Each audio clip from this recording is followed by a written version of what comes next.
Paper खत्म रे, paper खत्म। एग्जाम खत्म भाई, एग्जाम खत्म।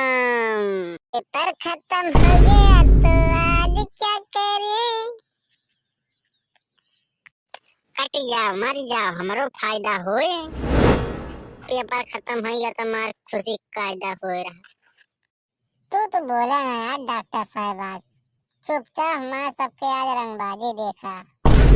हाँ सही कहा था, नशा मिला फर्जी बीच में घुस जाती। अरे पार्टी वार्टी करो, क्या कर रहे हो यार यहाँ पे? तुमका देख रहे हैं। तो खड़ी बसुबो हमारे गोरिया, आई के बैठ जा। खड़ी बसुबो हमारे गोरिया, आई के बैठ जा। जैसे काबू ब्रेक लगाए, जब काबू हरन लगाए, पे पे पे। जैसे काबू ब्रेक लगाए, जब काबू हरन दबाए। खड़ी बसुबो हमारे गोरिया, आई के बैठ जा। ले चल यूपी बिहार गोरिया, आई के बैठ जा। हम ना बैठब, सुनो बैठब। टोटल हेडलाइन के तार है या हम नहीं बैठब। ना ना ना ना ना ना ना ना ना ना। बाल तो हर करेला पला पला पला पला पला पला पला पला पला पला पला पला पला पला पला पा। कमर तो हर करे झापा झापा झापा झापा झापा झापा झापा झापा। बाल तो हर करे झापा झापा झापा झापा। कमर तो हर करेला पला पला पला पला पला पा। होली में तो हरा पलाना बा वालाना बा।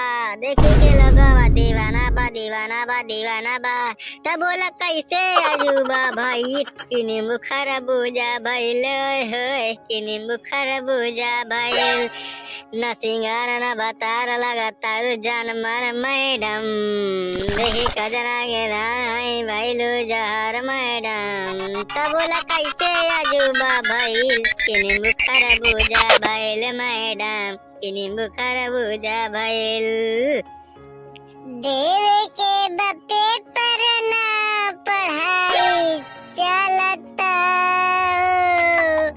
देवे के बप्पे पर ना भलाई चलता। हम मिले नहीं आइब, दवाई चलता।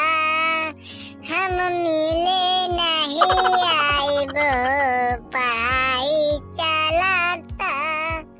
पतिया नतिया पटना बा, पतिया नतिया पटना बा। देवरा ढोंढी चटना बा, देवरा ढोंढी चटना बा।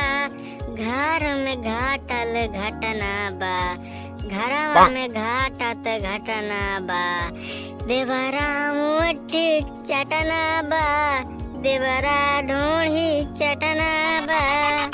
दूर हटाओ, डेली सही बहुत पी लिया, होला करी अब करेंगे मर्दों वाली बात।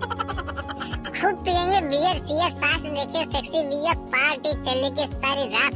लवंडिया आहा, लवंडिया ओह, लवंडिया लंदन से लाएंगे, रात भर डीजे बजाएंगे।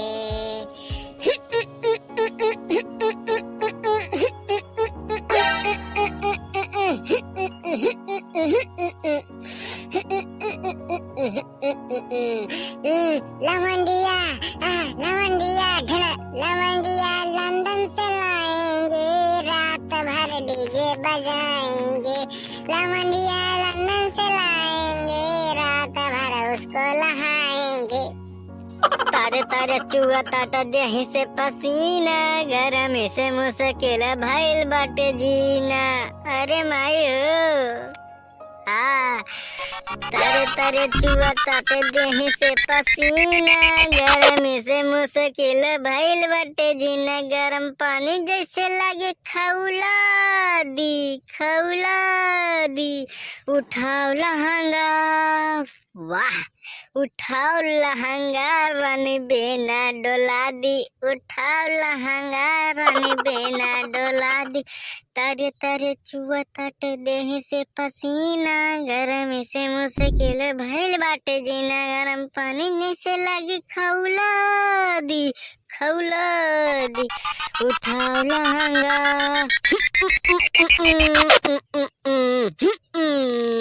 उठाओ लहंगा रानी तनी हिला दी। गाइस आज के लिए बस इतना ही, कल फिर मिलेंगे नेक्स्ट पार्ट में। तब तक के लिए बने रहिए हमारे चैनल में। अगर गाइस आप हमारे चैनल पर नए हैं तो चैनल को सब्सक्राइब जरूर कर लेना और घंटी वाला ऑप्शन दबा देना ताकि मेरी वीडियो आप तक सबसे पहले पहुंचे। वीडियो अच्छी लगे तो लाइक कर देना और वीडियो अच्छी कैसी लगी उसको कमेंट जरूर कर देना। धन्यवाद दोस्तों, जय राम जी।